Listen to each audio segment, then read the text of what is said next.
Many students from Myanmar want to join bachelor, even master, but some of their certificates are from NUG's institution, or some of their student certificate are from SAC. Then Mizoram government can't really accept the NUG certificate.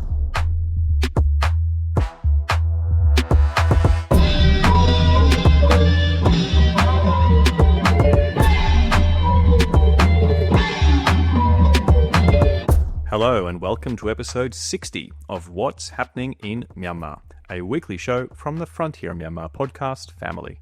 I'm your host, Luke Corbin. It's Friday, January 9. Today, I'm delighted to be joined later in this episode by two people from the Institute of Chin Affairs, Hannah Russell, Higher Education Program Manager there, and Bik Te, who is Scholarship Coordinator. I'll be asking them about the challenges facing refugees in Mizoram State of India in the light of recent funding cuts. But before that, I'll spend just 5 minutes giving you the major news developments this week.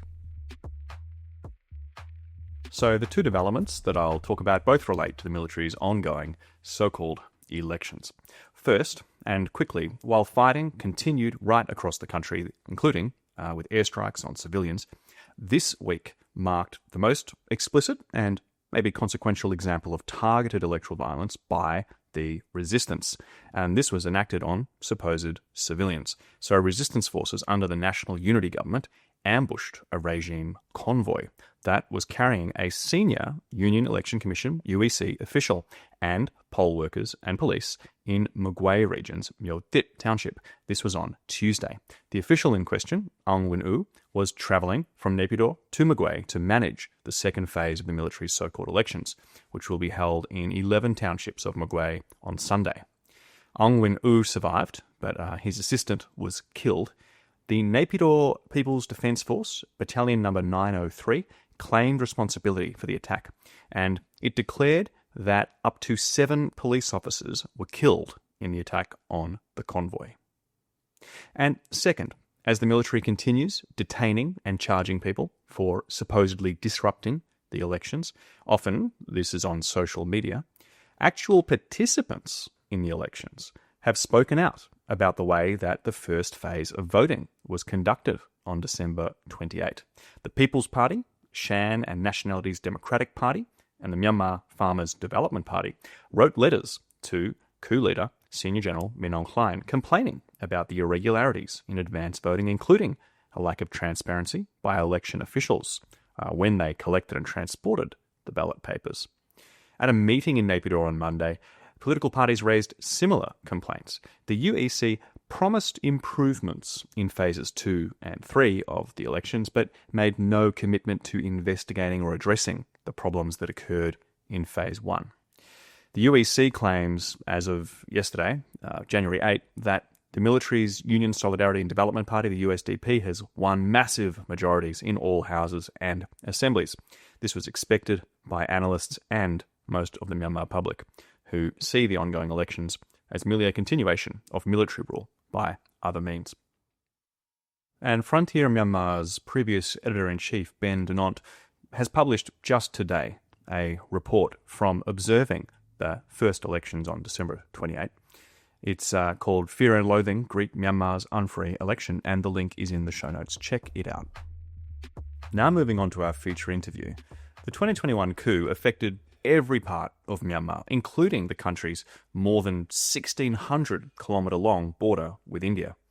There, the two nations share an intertwined history across centuries of cultural, ethnic and political ties. And on this show, we've had several interviews in the past with journalists and commentators really talking about the war against military rule in Chin State and the political divisions within the Chin resistance. But we haven't talked so much about the people affected by this war, the people who have been displaced and forced from their homes. So many residents of Chin State fled west as their hometowns, sometimes their homes themselves, were burned down, blown up, affected by airstrikes, landmines, ground warfare and pitched battles, and as access to medicine and basic goods were interrupted by war. Today, we're talking about how these people are surviving in northeast India, in Mizoram State, in light of recent funding cuts, particularly those from USAID. So now it's my pleasure to introduce Bik Te, the Scholarship Coordinator for the Institute of Chin Affairs. Hello, hi. And also Hannah Russell, Higher Education Program Manager at the Institute of Chin Affairs. Hello. Thanks for having us on. Of course, this is going to be a really great chat. So before we get into it, I just think that, many people, they're familiar with the situation for Myanmar refugees in Thailand, but actually tens of thousands of people also fled Myanmar to Mizoram State in India after the 2021 coup. And the Institute of Chin Affairs has been helping support them. So I wanted to ask you to sort of introduce this community. Who are these people displaced into Mizoram? What has life been like for them since 2021? I'll jump in there with an answer from my side and then pass it over to Bik Te for any additional comments. So yes, you're completely right. When people think about displacement from Myanmar, they often think about camps along the border with Thailand. But in fact, there's been historic displacement from Myanmar into northeast India, but particularly into Mizoram for decades. In fact, since the coup, UNHCR estimated over 87,000 people have crossed into India. Numbers vary massively on the amount of people in Mizoram, and they kind of range from 30,000 or so from UNHCR up to over 80,000 from more local sources. So we don't really know, and unfortunately, the lack of international organizations and regulatory bodies like UNHCR in Mizoram means that those numbers are very difficult to measure. And I think the most significant thing about this border is that it's very porous. It's always been historically very porous. In fact, from I think it was 1966 to 85, the Mizo people in Mizoram experienced a very violent insurgency, which meant that they sought safety across the border in Myanmar and in Chin State. But after the Mizo Peace Accord was brokered, the movement of people seeking safety moved overwhelmingly in the other direction, of course, after the crackdowns of the 1980s, the 90s and the early 2000s. But of course, the most recent coup has triggered a sharp increase in displacement. Yeah, since 2021, it's a bit different than the previous time.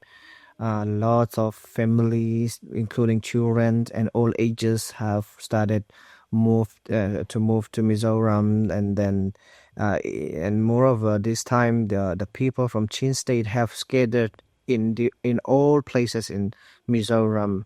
In the previous time, mostly eastern of Mizoram is the place where the Chin people stayed, but this time in each area, since the population of the placements are increased a lot, so like we are scattered in every places. The things or the environments has been also changed inside Mizoram because we have added a lot of Myanmar people here. So like the languages and the living style also a little bit mixed comparing to other years. So like something like that. Those kind of things are also happening. Yeah, thank you. Yeah. And, Northeast India is such an interesting place. There's all kinds of people living there, right? But the Mizo people, which Mizoram State is named for, they're actually quite similar to some of the Chin groups in Myanmar. By that, I mean that some Chin people, they refer to themselves as Zo, and their language is quite similar to the Mizo language. So, Bik Te, how would you, being part of this community, how would you describe this cultural and linguistic relation between Chin and Mizo people? Yeah. From our viewpoint, we always say we are one under one community. Like before the separation of India and Myanmar, before having those boundary, we say that we are one people having different ethnicity, different languages, and then like living our own, community, like in the name of Zo or Mizo. Like in Myanmar side, we sometimes call Chins. So we have those kind of history that we were brothers, sisters all the time from before itself, before Myanmar and India were divided. And then now in Mizoram side, those who are included to Mizoram side, they speak only one language, Mizo, no matter their ethnicity are different or their community are different, they just use only Mizoram, that make only Mizo language, and that makes the people to be, unity without having much, how would I say, diversity. But in Chin side, we still continue to use our own dialect or our tribe languages. So like, the living style and the way we live in Chin state also different. But when it come to especially after this 2021, we mix up the living together in Mizoram, and our heart and our language are also accepted each other. So like we feel more unity than before. So we are like it's difficult to express from me. So we feel like still accepting ourselves as brotherhood. Now the movement is also coming out to have one common language, whether it would be used Mizo or any language that. So those kind of movements also come up. So we were always connected in that way. That's from my view side. That's what I express. Yeah. Thank you. That's fascinating, Bik Te, and thank you for explaining it from your perspective. You mentioned a couple of times there the ways that Chin and Mizo people live. I wanted to ask you about that, like very practically, these tens of thousands of new Chin residents in Mizoram. Where are they? Like, how are they living? Are they in camps or in the community or both? Yeah. Good question. It's a little bit different than the now, and then the first people who entered around 2025 and 2021 and 2022. The first people who fleed to Mizoram, they just went to their relatives' house or any villages whoever they know from Mizoram people, and they just joined and lived in their house or in their community halls or something like that. The displaced people choose where they wanted to live, and then so like they try to adjust like that. And then now, especially after 2024, the Mizoram side, they plan to receive the people who are who are fleeing their houses from Myanmar. They just want to keep in one place, and they arrange wherever they enter from Myanmar. They just arrange one place officially and live and keep those displaced people in together. And then the local governments or the local authority now, they just have biometric collecting the numbers of Myanmar people in Mizoram. So they just collect everyone whoever live in their locality or whoever live in one place or in a camp where the government or Mizo authority built for them. So they just collect, and then officially they recognize them and give them some kind of support, like for food or for any other things that they can do. So that's how we live together till now. Yeah, I think it may make some sense. Yeah. Okay, and what about like livelihoods, work? I know that Mizoram State is actually one of the poorest states in India, certainly the poorest in northeast India and northern India. I think it has the second lowest state gross domestic product, GDP, like in the whole country. So how are these new refugees getting by in Mizoram? Yeah, that's very important. That's the main thing that people are suffering for it. They have a chance to work as a labor, like construction work, or like as a work in the house, that as a servant, or I don't know how to express. So those kind of works only the displaced people were able to do it. Even that one, Mizoram State has very less population. Even Mizoram themselves are very less. So when when the Myanmar displaced people add that to them, even the local people are suffering to get job opportunity more than the previous years. So they were rejected actually. So let me give example. Even if they get a job just to have like laboring work job, maybe twice in a month, a days in a week, something like that, they don't have daily job. So it is really difficult not having job opportunity here.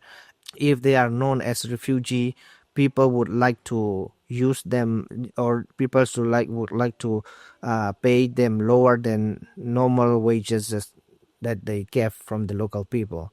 So I mean, those kind of challenges are really they are having those kind of challenges, and there is no other chance or opportunity like Thailand that they were given card or any document, so they are not having those. They don't have chance to go out. So wherever they live, wherever they stay, they would just look for those kind of very hard works. Even that most of the work can be done only by men. So for the women and the other children or any other people or elder people, they don't really have any job opportunity at all. So I mean, the people, displaced community really are in need of help actually. Without donation, they can't really afford anything to earn by themselves. Yeah, those are the situation. Thank you. Maybe I can just very quickly mention, just on top of what Bik Te said. So I think that that's really significant, actually. But there's not really an NGO environment in Mizoram. So the sort of reliance that we can see in other border contexts, for example, Thailand, for example, Bangladesh, the reliance that displaced people have on service provision from INGOs, and of course the myriad problems that we're all aware of with INGO programming. It's too short term, it's not funded enough. It's sometimes missing a lot of local ownership. These issues don't really exist in Mizoram in the same way. So if there was support for more localized solutions, it would be an opportunity, I think, to build like a truly inclusive environment for opportunities for displaced people, because there is ethnic kinship, because there are linguistic similarities, there are points of access that exist between displaced communities in Mizoram that don't exist for communities in other border areas. But the funding is a real problem, and the ability to create opportunities is also a huge problem. There's a lot of cultural limitations as well that exist, and it's also really worth mentioning that there are different levels of kind of hierarchies of access for displaced people. So, for example, people from Falam and from Hakka, the languages are more similar to Mizo language. People from southern Chin have less similarities, so less points of access. If you're not Christian, that is also a huge exclusionary factor to accessing the kind of church support that can be provided. If you or your community don't have a huge diaspora presence, then the ability to access funding from the diaspora is also limited. The church does a lot of distribution of funding, humanitarian aid. Most of it comes through the church, but that's distributed inequitably along ethnic and religious lines. So there's lots and lots and lots of barriers, but it's really frustrating, particularly for people working in the space to support displaced people in Mizoram, because we can kind of see where the opportunities are, but there are so many barriers in place that it makes the future seem very dark, I'm afraid. It does sound very, very difficult. You mentioned there, the lack of the same sort of organizational infrastructure that we see in Thailand that helps people in these kinds of positions. But there are some groups operating in Mizoram. You're both here from the Institute of Chin Affairs, right? The ICA. So maybe now we should shift to talking about the ICA and what you've both been doing. So Hannah, take it away. What's the ICA? I started working with ICA in 2022. They're an ethnic CSO that began in 2021, and they're sort of primarily formed from the diaspora, with colleagues in the United States, in Australia, in Canada, but also with staff and volunteers inside Chin. But I mean, after 2022, increased conflicts and sort of movements of populations inside Chin State, the majority of colleagues moved to Mizoram. But everyone who works with ICA is Chin, apart from me. Well, lucky you. You're an adopted Chin. What does the ICA focus on, say, in particular, at the moment? So ICA has a couple of different foci, but they're really moved by the needs of populations on the ground. So education has been a huge part of ICA's programming. So basic education inside Chin State, mainly in Falam area. And then in Mizoram, it's been raising funds for displaced communities to get access to healthcare. There was some collaboration between ICA and other Chin CSOs in the last few years on things like mobile health clinics in different camps on the border. And then also more focused on ISIL, and that's the program that me and Bik Te both work on, is access to higher education for undocumented people. So less on basic education on the Mizoram side and more on working with higher education institutions to provide increased access. Right, and Aizawl, you mentioned, of course, that's the state, the capital of Mizoram State. Hannah, you and I, we actually also worked together briefly to publish a special issue of the Independent Journal of Burmese Scholarship, which is all about displacement to Mizoram.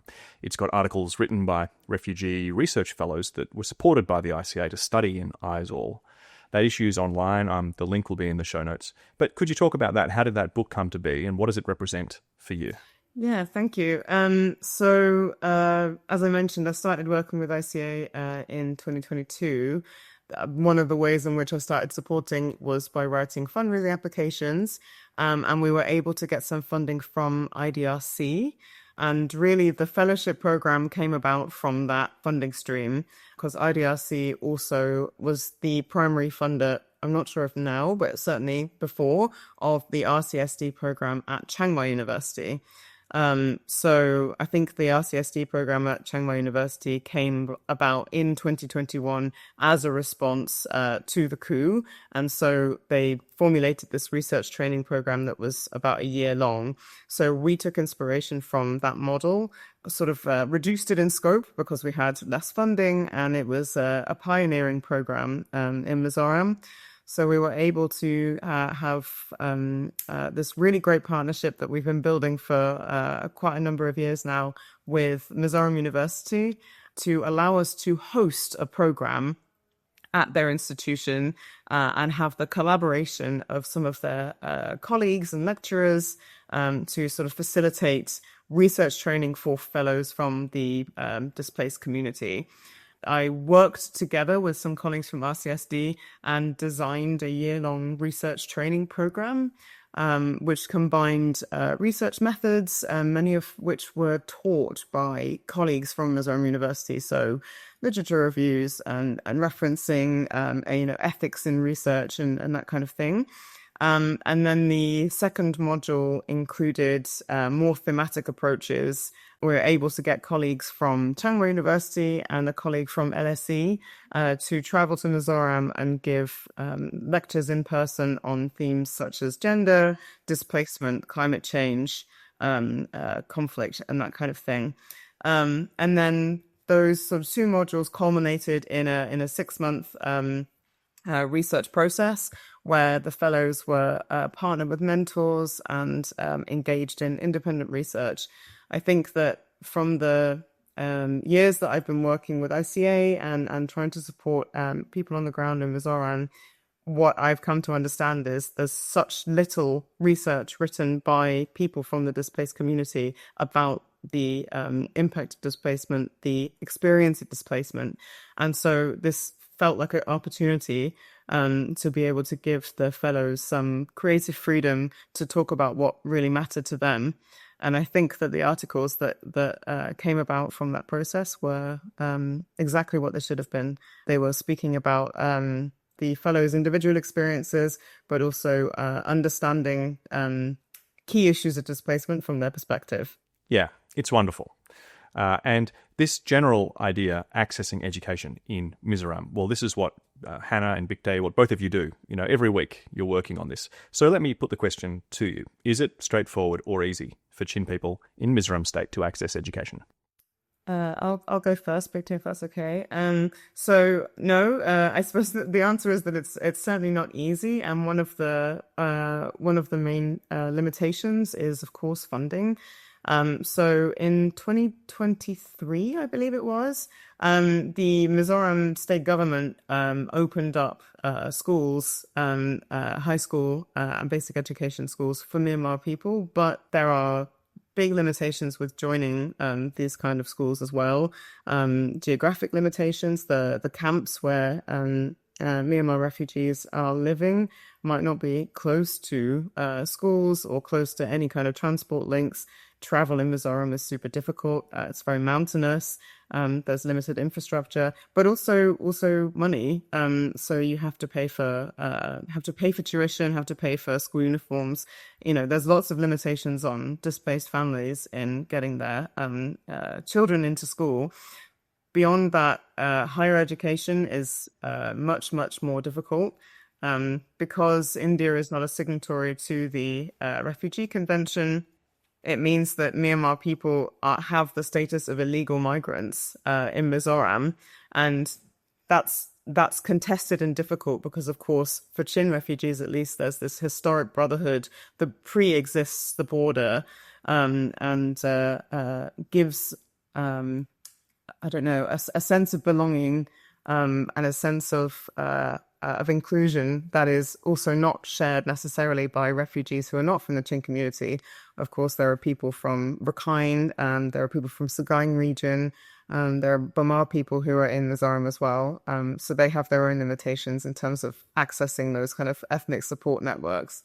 But for higher education, it was a process of long-term trust building with higher education institutions to allow for a hosting program, the fellowship program initially.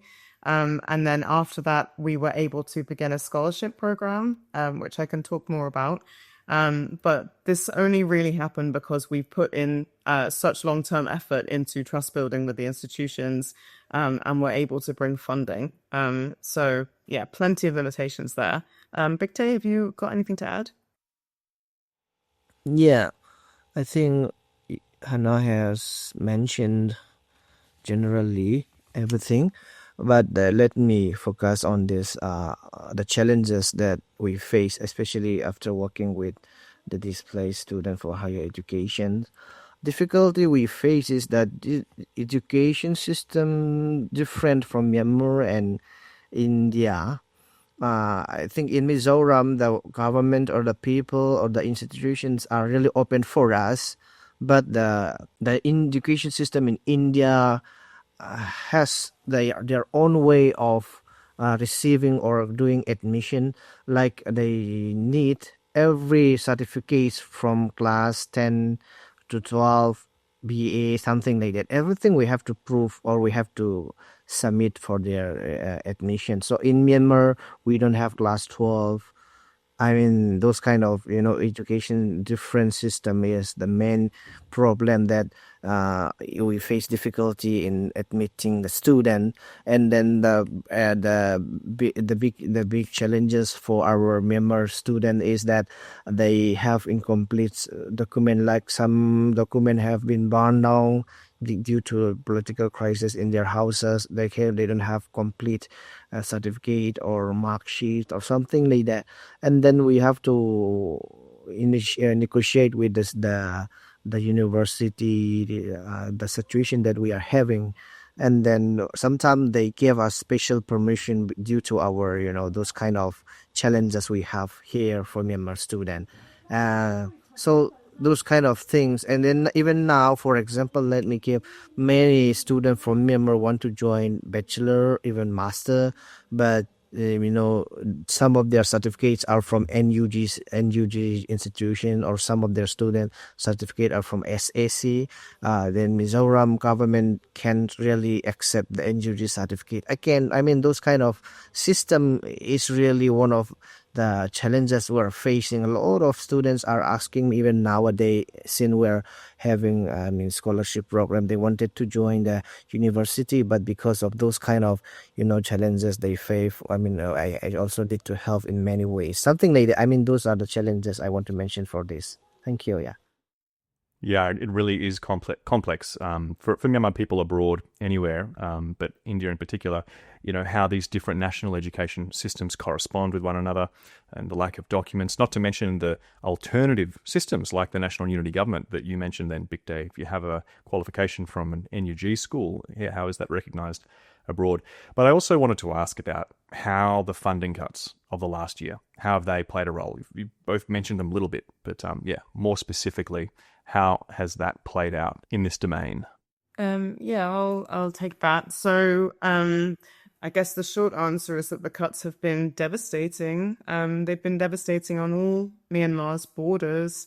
But the sort of particular nature of the India border, or at least the Mizoram border, is quite a different matter, I think. So because of the Indian central government's regulations on receiving foreign funds and giving FRCA licenses to INGOs, which essentially enables them to be registered and have a registered bank account that receives foreign funds. There's heavy restrictions on organizations operating in Mizoram in accessing these kind of licenses. So it means that historically, but let's say particularly in the last 5 years, the ability of INGOs to operate in Mizoram has been incredibly limited. There's no ecosystem of support that has developed along the Mizoram border like it has been historically able to in Thailand. And so it's always been the case that Mizo civil society has had to step in to provide support for basic services, for example. And of course, there's Chin groups as well. But the biggest actor in Mizoram in terms of providing humanitarian or development aid and funding is the church. And since 2021, the diaspora has had a much bigger role in terms of providing funding. So when it comes to USAID and FCDO, the other cuts that we've seen, and donor countries reducing their overseas budget, the impact has really taken place on a lot of the international organizations that have tried to work low-key in Mizoram, but also in organizations that were funded, maybe Chin organizations who are registered in the US. So ICA is registered in the US, CHRO is registered in the US. Their ability to receive funds from USAID has been much reduced. And other international organizations that have operated alongside the border, particularly in humanitarian programs, have had their general aid budgets just devastated by the cuts. So it's really made things a lot more difficult. Our own scholarship program had its entire budget removed when USAID was cut. And so we've had to really scrape from lots of different sources to try and get our students through the last year, and we're continuing to make as much effort as possible to find their living and tuition costs. I think that there's just something else that should be mentioned about pressure on the local people, pressure on Mizo people, because of the protracted conflicts, increased numbers of violent incidents and conflict incidents in Chin have pushed a lot more people over the border, and it means that the sort of existing resource scarcity. Mizoram is a state that is affected by heavy levels of poverty. The existing resource scarcity is much more exacerbated by the increase in arrivals, and the kind of reliance on Mizo people's goodwill and sense of kind of ethnic kinship and hospitality is really, really waning. It's very difficult to keep it up, I think. So long-term solutions are really needed to support for funding in Mizoram, but with the decrease in funding, even to international organizations, and pressure on diaspora, it means that the situation is really critical. It is a really, really difficult situation and environment, not just for people accessing education, but livelihoods and everything else, as we've covered. It sort of begs the question, though. Chin State is at war, but a lot of the territory in Chin State is controlled by various revolutionary groups that are fighting the military regime. So is there any prospect for these displaced people to Mizoram going back to their homes? Do people return often? What's the service provision like if they go back? What are the challenges involved in that? Yes, we have heard that around 3,000 people have returned back to their places, But I mean, even in that one, the people who already returned have to come back again, just backward, forward, something like that, because the airstrikes are there all the time, even though the place where their own villages or their town have been, captured by the people defense forces. But, the airstrike is still happening over there. So people just come back, some of them come back, and the people who are near with the boundary villages are just went back again. So it's difficult to say the exact numbers, how many people move there or how many people come back there, something like that. So the situation is like this still now. Yeah. I think that as Bik Te said, that the main point is that we don't know. Like there are organizations who are doing, let's see, CHRO, for example, and ICA, who are doing some kind of data collection, but the ability to say with any certainty how many people have gone back and stayed there is very, very difficult. Of course, there's not formal registration for refugees coming over the border, and it's always been a case that people are going back and forth. So it might be that those who have crossed the border to go back to their hometowns, for example, to visit family over the Christmas period, to support their communities, as a volunteer or anything like that, to take over aid. To take aid over the border into Myanmar. Like those, we have no idea if those people are traveling back and forth or if they're going deeper into Myanmar. It's really, really difficult to know. But what we do know is that the situation is not stable. And of course, with this current sort of sham election period, in inverted commas, that the junta or the SAC is trying to convince the international community is taking place with any degree of legitimacy. The SAC is really pushing to try and recapture certain towns in Chin State so that it can, make some nonsense kind of claims about undertaking elections there. So whatever the situation might be, it's always going to be unstable. And so, it's difficult to say with any certainty. Yeah, thank you both. I think you've hit the nail on the head with the main issues there, the airstrikes and the constantly changing territorial control.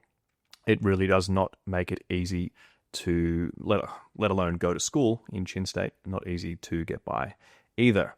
Okay, so now I want to ask you directly about supporting the Institute of Chin Affairs and supporting the displaced community in Mizoram. What's the best way to go about it? What are you hoping for in the future in this context of so many aid cuts? Well, I will certainly pass that over to Bik Te, but of course you can always donate to ICA, and there are other Chin organizations who are working hard on the ground. CHRO and CHO, I think, are particularly worth mentioning. I focus in my other jobs on disability, and CHO are working really hard to support people with disabilities from the displaced community in Mizoram. So as I mentioned previously, we have the scholarship program that's ongoing, and it's been super, super challenging to find funding to support the students that we currently have going through their master's programs. With the funding gap that we were left after the cancellation of USAID. It's very challenging because, of course, funding for scholarships is particularly elusive, and funding for Mizoram even worse. It's a really tricky gap to fill. But I'm actually doing a triathlon next week to try and raise money for part of our funding gap. So I can certainly provide the link to anyone who might want to donate to that. Any contributions very welcome. And yeah, beyond that, Bik Te? Yeah, I think you have mentioned all good.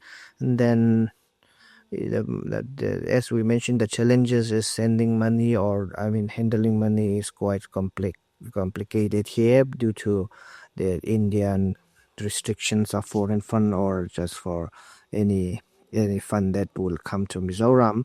Anyway, I think it's better to contact us, ICA or CH or any other organization whoever are working here.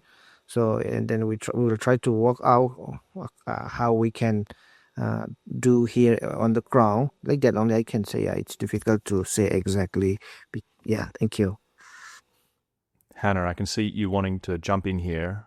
what I wanted to highlight was that future solutions, ways in which we can support communities in Mizoram is with opportunities in Mizoram. That's the thing. So even if our students graduate with master's degrees, that will allow them to access opportunities in India, perhaps.